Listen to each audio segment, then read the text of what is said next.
O programa Caminho do Sucesso recebe no dia de hoje o professor e advogado Ademaro da Silva Barreiros. O professor Ademaro da Silva Barreiros é um dos ícones do direito aqui em Maringá.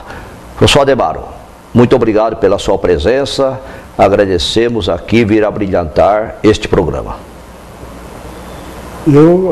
Eu sim que agradeço o convite feito pelo eminente entrevistador, por sinal, por bondade, convidou-me para esta entrevista, por ter sido ex-aluno meu, e por sinal, um brilhante aluno, e se a homenagem realmente deve ser prestada, seria ao contrário, eu prestar a ele. Professor Ademaro, vamos então conversar um pouco do direito, um pouco da sua vida e o que o senhor tem feito aqui conosco, né? Eu gostaria que o doutor Ademaro, então, Barreiros, descrevesse a sua trajetória de vida, desde todos os instantes que o senhor percorreu, o seu caminho que o senhor teve ao longo da vida, até chegar à condição de professor de Direito e Economia da Universidade Estadual de Maringá, a condição de advogado e também, como advogado, ter presidido a subseção da Ordem dos Advogados de Maringá. Pois não. Eu me formei na Faculdade Nacional de Direito da Universidade do Brasil, em 54, como você já falou. Queria dizer que a minha trajetória em relação ao magistério e à advocacia foram quase concomitantes na fase, inclusive, preparatória. É importante que eu lhe diga que, por força de o meu finado pai ter sido fiscal do imposto de consumo, que era considerado o príncipe da época, né? Os fiscais do imposto de consumo eram considerados, né? Porque além da remuneração poupuda que tinham, né, ainda recebiam uma cota à parte nas multas, né, feitas. Então, mas isso implicava em quê? Em viajar bastante. E com isso, ele, minha finada mãe e os 7 filhos acabamos viajando bastante. Então eu saí de Belém de Pará, Inglaterra, em 1984, então com 6 anos. Mas o meu curso primário eu fiz no Rio de Janeiro.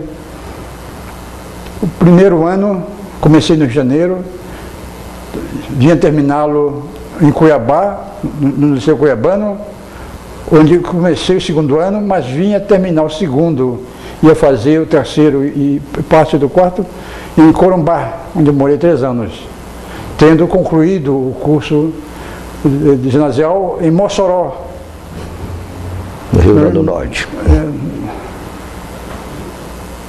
Em Mossoró não havia curso colegial, então para não perder tempo, eu me habilitei para o curso de contador. No ano seguinte, meu pai foi promovido. Então fomos para Saramirim, mas Saramirim, a passagem foi rápida. Mas o principal é que em Natal eu pude concluir o curso de contabilidade, iniciar o curso ginasial, indo até o quarto ano, até o terceiro ano. Mas no início do quarto ano, fomos para Salvador, sim, onde concluí o curso científico. Então, para você ver a trajetória. Em seguida, voltamos para o Rio de Janeiro e lá, de 1950 a 54, cursei a Nacional de Direito. Então, o senhor, na verdade, foi um verdadeiro viajante, quase que cacheiro viajante, né? Acompanhando o seu pai nos diversos cargos públicos, né? Professor, aí o senhor acabou de fazer o curso de Direito, veio para Maringá em 56, né? E já começou a advogar e depois, em seguida, o senhor se tornou professor de Economia aqui, né? Na Faculdade de Economia aqui de Maringá. E o senhor tornou-se professor de Direito em que ano? Em 1966, né? 66. Isso, perfeitamente. Foi a fundação... Quando foi fundado o curso da Faculdade Estadual de Direito. Excelente. Agora eu gostaria que o senhor me dissesse o senhor foi presidente da subseção da Ordem dos Advogados aqui em Maringá, né? Não, eu queria lembrar que, a par de ter sido presidente da subseção, eu fui conselheiro estadual na região de Maringá por 11 anos. 11 anos. 11 anos. Certo. Então eu já estava na entidade de classe já há algum tempo. Já há um certo tempo, né? Dando meu contributo. Sua contribuição. E contribuindo como presidente da subseção de Maringá. Eu gostaria que o senhor falasse um pouco quais os tipos de obra, as principais realizações que o senhor se lembra. Vou destacar do que eu fiz, né? 4 eventos. Né? 4 eventos. Primeiro foi que na minha gestão, a primeira farmácia do interior no Paraná, certo, da OAB, foi de Maringá. A primeira farmácia em benefício dos associados, né? O elevador que há no bloco maior do fórum, sim, existe pelo trabalho meu e do Namor de Ishikawa, que à época era diretor do fórum. E nós fizemos uma campanha para arrecadação de fundos para que pudesse haver essa instalação desse elevador. Ótimo. Agora, todos os anos da minha gestão, nos 3 anos, havia encontros jurídicos. Desses encontros, normalmente de quarta a sábado, nós tínhamos a presença de palestrantes, de conferencistas de outras cidades, de outros estados. Né? E, além disso, também posso dizer-lhe que consegui, num convênio celebrado com a Secretaria de Justiça do Estado, com o concurso da Procuradoria-Geral do Estado, um convênio para que fossem nomeados advogados remunerados pelo Estado, sim, para darem assistência aos necessitados. Isso perdurou algum tempo. Né? Ótimo. Professor Ademaro, o direito, como todas as outras ciências e todas as áreas de conhecimento, tem sofrido muitas mudanças e muitas inovações, né? Isso é uma constante. No direito também, naturalmente que ela não ficou imune a aperfeiçoamentos, inovações e mudanças. Dentre elas, nós temos no campo do direito, hoje, a questão do processo eletrônico, né? Eu gostaria que o senhor comentasse um pouco como é que o senhor enxerga o processo eletrônico aplicado no campo do direito. Não deixo de reconhecer que a inovação foi boa, mas eu acho que teria que ter havido uma transição entre o sistema antigo e o atual. Mesmo porque há advogados formados há muito tempo que não lidavam ou não lidam com computadores e ficou difícil lidar com o processo virtual. Né? E outra coisa, eu temo em relação à validade desse processo, principalmente no tangente às provas. Sim. Porque, pelo que já tenho ouvido de colegas, pelo que já pude presenciar também, os documentos virtuais, sim, eles sempre oferecem dificuldades, não só para a leitura, como o advogado não vê as entrelinhas. É verdade. Porque normalmente no exercício da advocacia, nós examinamos todos os documentos, verificamos quais os vícios existentes, quais os erros que podem ser apontados para uma possível ação anulatória, ou enfim, para uma atividade capaz de enfraquecer a prova apresentada pela parte contrária. Então, nesse sentido, eu acho que o processo físico ele era mais consistente né? e mais preciso do que o eletrônico ou virtual. Né? Ou seja, a tecnologia, a inovação, ela sempre será bem-vinda, né? Mas ela não pode vir em detrimento, em prejuízo da essência, né, do processo. Né? Porque o direito, naturalmente que a essência do processo é realmente a materialidade, o campo das provas, né? E o documento físico efetivamente oferece mais condições seguras, né? Porém, outra coisa que eu considero importante é a própria virtualidade que existe, que existe na comunicação eletrônica. É verdade. Porque os computadores falham também. Não há dúvida. Pode haver, de repente, um vírus que acaba com o programa todo, né? Enfim, há necessidade de muita cautela para que se pense em 100% Sim. de melhora que possa ter ocorrido, né? O senhor tem razão quando fala aí na questão de uma transição, né? Para dar tempo e também habituar-se, né? A essa condição, né? E muitos juízes também foram pegos de surpresa, né? Tendo que, já que eles vão dirigir o processo, né?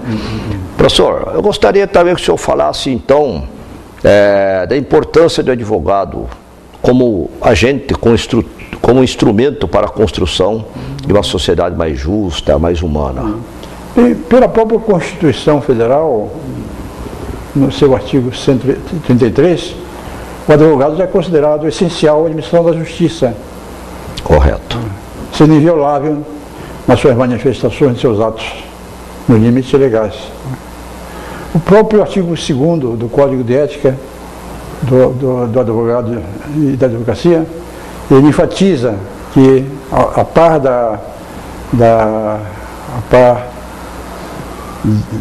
do que foi dito, né, que há que se considerar ainda que o advogado é importante, inclusive, para preservar o processo democrático do Estado de Direito, né? Estado de Direito, né?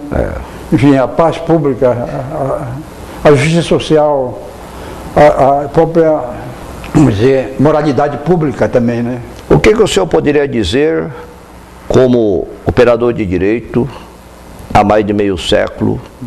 O senhor diria que valeu a pena dedicar, outorgar a sua vida a serviço do direito, a serviço da magistratura, do magistério superior? Eu não me arrependo do que fiz. Se tivesse que fazer, eu faria de novo. Sinto-me bem advogando e como professor sempre me senti muito bem. Sinto até saudades do magistério.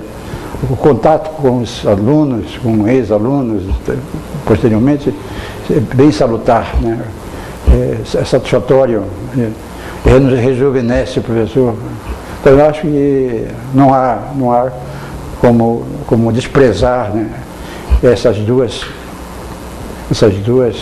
atuações, né, como professor e como advogado. Tanto é que eu fui aluno do senhor em 1967, né?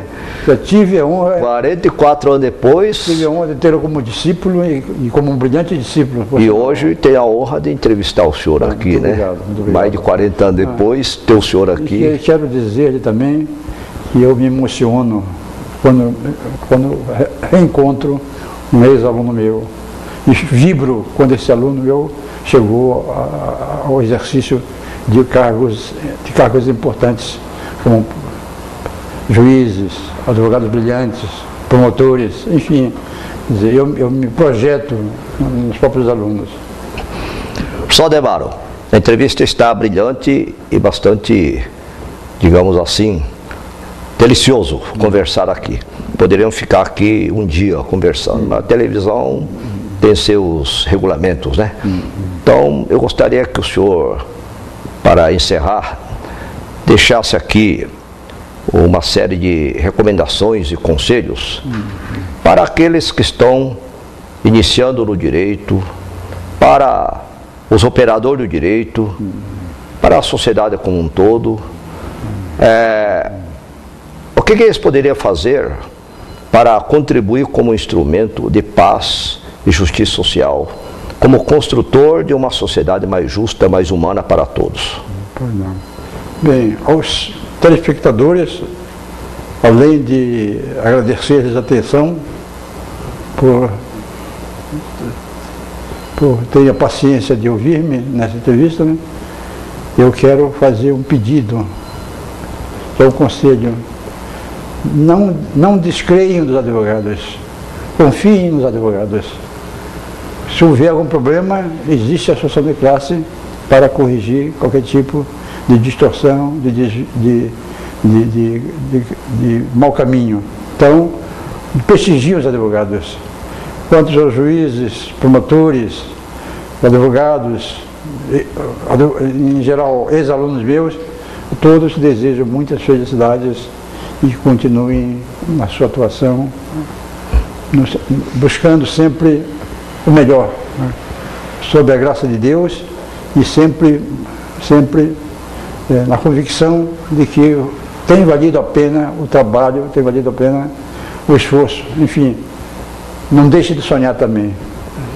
O programa Caminho de Sucesso recebeu no dia de hoje o professor Ademar da Silva Barreiro, a qual agradecemos e queremos então, ao encerrar o nosso programa, deixar nosso reconhecimento e nossa gratidão. Professor Ademar, muito obrigado e até uma próxima oportunidade. Muito obrigado.